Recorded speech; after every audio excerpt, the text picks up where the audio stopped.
10 நிமிஷமோ 5லேருந்து 9 பொருள் இருந்தால் மட்டும் போதும். நீங்களும் குல்ஃபி ஐஸ்கிரீம்னு சொல்லிட்டு ஏகப்பட்ட விஷயம் செய்யலாம். கொஞ்சம் ஐட்டம்ஸ் வச்சு ஐஸ்கிரீம் செய்யறது எப்படின்னு பார்த்துடலாம். ஸோ நம்மளுக்கு வந்து மெயின் இன்க்ரீடியன்ட் என்ன அப்படின்னு பார்த்தீங்கன்னா பால். ஓகேங்களா, இந்த பால் வந்து காய்ச்சணும். இப்போ வந்து காய்ச்சல இன்னும் அப்படி தான் எடுத்து வச்சுருக்கேன். அண்ட் வந்து பாதாம் பீசிங் ஊற வச்சு எடுத்து வச்சுருக்கேன். ஸோ 3 வந்து பால் பவுடர் பேக்கெட், அது என்ன பிராண்டாக இருந்தாலும் ஓகே. இது வந்து நான் பாப்பாவுக்கு செய்யறதுனால சர்க்கரை யூஸ் பண்ணலை, நாட்டு சர்க்கரை ப்ரௌன் சுகர் யூஸ் பண்ணியிருக்கேன். அண்ட் முந்திரி, பாதாம், பிஸ்தா, அதுக்கப்புறம் திராட்சை எடுத்திருக்கேன். அண்ட் இந்த ஐஸ்கிரீம் பார்த்தீங்க அப்படின்னா ஆரஞ்சு ஃப்ளேவர். ஸோ ஃப்ளேவருக்காக நான் எதுவும் ஆட் பண்ணல. ஸோ ஆரஞ்சு என்கிட்ட ஃப்ரெஷ்ஷாகவே இருக்குது. ஸோ அதான் நான் ஆட் பண்ண போகிறேன். ஸோ 1 by 1 நான் எப்படி பண்ணுறேன்றதை பார்த்துடலாம் வாங்க. ஸோ ஃபர்ஸ்ட் வந்து பால் காய்ச்சணும். ஸோ பால் 1/2 லிட்டர் எடுத்துருக்கேன். ஸோ நான் இப்போ வந்து கம்மி குவான்டிட்டி தான் பண்ண போகிறேன். ஏன் அப்படின்னு பார்த்தீங்கன்னா வீக்லி ஒன்ஸ் தான் பண்ணுற ஐடியாவில் இருக்கேன். ஸோ இதுவே ஆக்சுவலி கொஞ்சம் அதிகம் தான். ஏன்னா நான் பாதாம் பீசிங் தான் அதிகமாக எடுத்திருக்கேன். ஏன் பார்த்தீங்கன்னா இந்த வெய்ய நாளில் ரொம்ப குளிர்ச்சின்னு நிறைய பேர் சொல்லி நான் கேள்விப்பட்டிருக்கேன். அண்ட் டாக்டருமே வந்து பிரபாக்கு இதை கொடுக்க சொல்லியிருக்காங்க. டெய்லியும் உஷ்ணம் கொஞ்சம் குறையும் அப்படின்னு சொல்லிட்டு வெயிலில் ரொம்ப சுற்றிக்கிட்டே இருக்கிறதுனால. ஸோ இதை நம்மளும் சாப்பிட்லாம். ஸோ நான் வந்து இது எல்லாருக்குமே தான் செய்கிறேன். கம்மி பால் எடுத்திருக்கேன் அப்படின்னு பார்க்காதீங்க. ஸோ பாதாம் பீசிங் வந்து இது ஒரு 300 கிராம் இருக்கும். பார்த்தீங்கன்னா தெரியும் நினைக்கிறேன். 300 கிராம் இருக்கும். ஆக்சுவலி நான் ரொம்ப கம்மியாக தான் போட்டேன். ஆக்சுவலி ஒரு 5 பீஸ் தான் போட்டேன். குட்டி குட்டியாக இருக்கும். 5 பீஸ் 6 பீஸ் போட்டேன். ஸோ தண்ணி வந்து ஃபுல்லாக தான் ஊற்றி வச்சேன். எனக்கு தெரியும் இந்த அளவுக்கு தான் வரும் அப்படின்னு சொல்லிட்டு. இல்லைனா கூட தண்ணியாகவே இருந்துட்டு போட்டோம் அப்படின்னு பார்த்தேன். பட் கரெக்டாக வந்து ஃபுல்லாக இருக்குது. ஸோ இது இந்த மாதிரி தான் இருக்கும். ஆனால் இது நீங்கள் சாப்பிட்டு பார்த்தீங்கன்னா வச்சுக்கோங்களேன், எந்த ஒரு டேஸ்ட்டுமே இருக்காது. ஸோ இப்போ இது சாப்பிட்றது வேஸ்ட்டு தான். அண்ட் பாப்பாவுக்கு மட்டும்தான் நான் இந்த சர்க்கரை எடுத்திருக்கேன். மீன்ஸ் நாட்டு சர்க்கரை எடுத்திருக்கேன். மேபி பாப்பாவுக்கு ஒரு கப்பு மட்டும் ஊற்றி வச்சுட்டு அதுக்கப்புறம் பால் இருந்துச்சு அப்படின்னா அதுக்கப்புறம் திருப்பி வந்து நான் ஒயிட் சுகர் போட்டு அதுக்கப்புறம் ரெடி பண்ணுவேன். இப்போதைக்கு இந்த பால் வந்து ஃபுல்லாக பாதிக்கு பாதி சுண்டி வரட்டும். அதுக்கப்புறம் நம்ம வந்து இது எல்லாத்தையும் ஆட் பண்ணணும். ஸோ நம்ம பால் காயிற நேரத்தில் இதை வந்து குட்டி குட்டியாக சாப் பண்ணி எடுத்துக்கணும். ஸோ அதையும் அந்த வேலையும் பார்த்துடணும். அண்ட் அதுக்கப்புறம் இதில் வந்து ஃபுல் சாறு மட்டும், இதுலேயும் தண்ணி கலக்கூடாது, சாறு மட்டும் எடுத்து வச்சிடலாம். இந்த டைமில் பால் வந்து நல்லா காஞ்சிட்ருக்கு சூப்பராக. அப்படியே ஆடை தேங்கி வந்துக்கிட்டே இருக்குது. அண்ட் இங்கே வந்து ஆரஞ்சு ஜூஸ் எடுத்து வச்சிட்டேன். அண்ட் ஒரே ஒரு ஆரஞ்சு மட்டும் கொஞ்சம் எதுவும் ஆகாமல் கிடச்சிருக்கு. ஸோ நம்ம இதில் ஊற்றி வச்சு காட்டுறேன் உங்களுக்கு. அண்ட் இதில் வந்து நட்ஸ் போட்டு இப்படி வந்து கரெக்டாக வருதான்னு பார்த்தேன். வருது. ஸோ எனக்கு வேலை மிச்சம் இதை கட் பண்ணுறது. இது பார்த்தீங்களா எந்த அளவுக்கு அழகாக வந்து சாப் பண்ணி கொடுத்துருக்கு. ஸோ இந்த நவீன மிஷின் வந்து எல்லார் வீட்லேயும் இருக்கணும்னு நினைக்கிறேன். வேலை வந்து ஈஸியாக முடிஞ்சிடும். பால் பார்த்தீங்களா ஆடை நல்லா தேங்கி வருது. ஸோ இந்த டைம் தான் வந்து கரெக்டான டைம். ஸோ நம்ம வந்து பவுடர் வந்து ஆட் பண்ணிடலாம். இது வந்து கொஞ்சம் கூட கட்டி இருக்கக்கூடாது. ஸோ கட்டி இருந்துச்சுன்னா பால் ஒரே இடத்துல இருக்கிற மாதிரி ஆகிடும். ஸோ இது மாதிரி எடுத்துருவேன். அழகாக இப்படி பண்ணி விடுங்க. சரியா? இது எதனால் அப்படி வருது அப்படின்னு பார்த்தீங்கன்னா பால் பவுடர் மட்டும் டக்குன்னு போட்டால் நம்ம இப்படி பண்ணி ஸ்மாஷ் பண்ணாலே போயிடும். பட் இதில் ஆடை இருக்குல்ல, அதனால இப்படி ஆகுது. இப்போ நம்ம வந்து நட்ஸ் ஆட் பண்ணிக்கலாம்.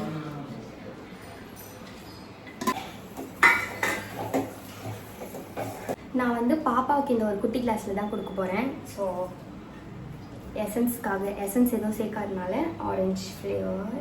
ஒரு கரண்டி பாதாம் பீசின் எடுத்திருக்கேன். தேவையான அளவுக்கு சர்க்கரை இதிலே ஆட் பண்ணிக்கலாம்.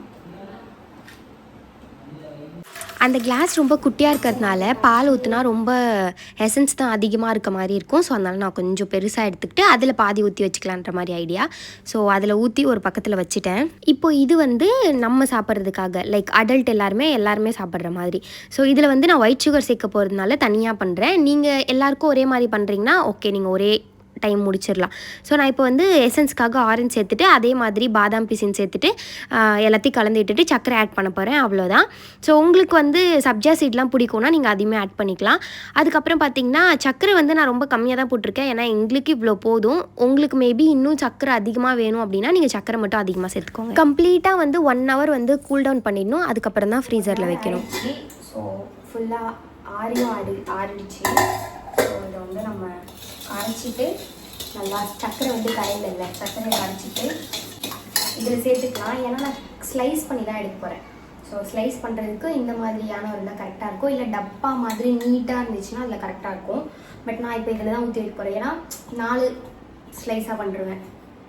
ஸோ அதனால் சக்கரை நல்லா கரைஞ்சிருச்சு, கரெக்டாக இருக்குது. இதுதான் ஐஸ்கிரீம் டப்பா எங்கள் பட்டுக்காக ஏமாத்துறதுக்கு. ஸோ அவளுக்கு தெரியாது நான் வீட்டில் ஐஸ்கிரீம் செய்கிறேன் அப்படின்னு சொல்லிட்டு. ஸோ அதனால் அவளுடைய இதை வந்து இது 2 இதுலேயும் ஊற்றி வச்சுக்கலாம். இந்த ஆரஞ்சு அந்த கப்பு மாதிரி வச்சுருக்கல இதில் பாப்பாவுக்கு அது கீழே வந்து ஒரு இது செட் பண்ணியிருக்கேன். இது நிற்கிறதுக்காக நிற்காதுல்ல. ஸோ அதனால்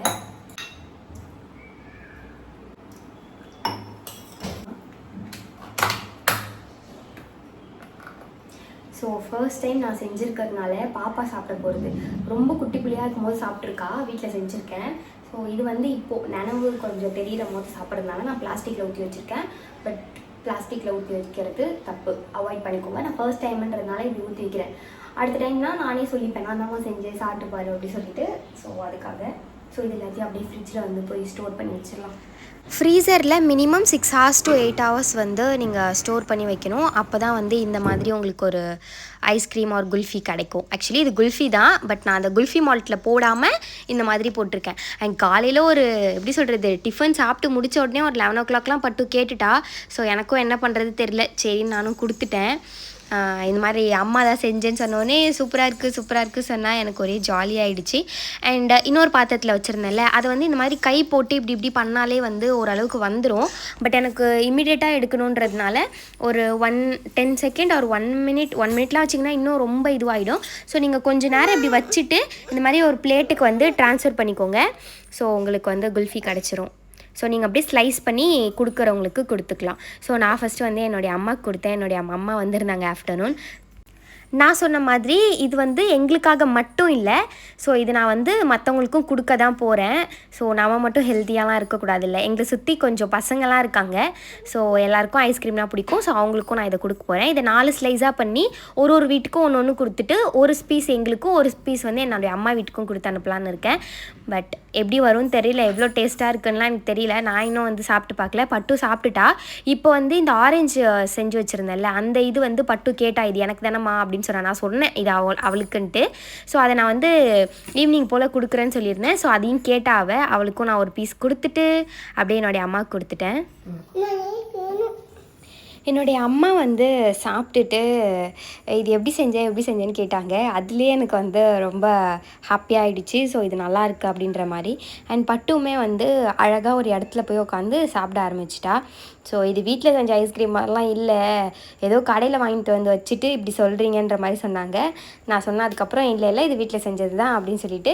ஸோ அதுக்கப்புறம் வந்து எனக்குமே ரொம்ப ஹாப்பி. ஏன்னா நம்ம வந்து ஒரு விஷயம் வந்து ஒரு எப்படி சொல்கிறது, ஹோம்மேடாக வந்து குழந்தைங்களுக்கு செஞ்சு தரோம், பெரியவங்களுக்கு செஞ்சு தரோம் அப்படின்னா அது நல்லது தானே.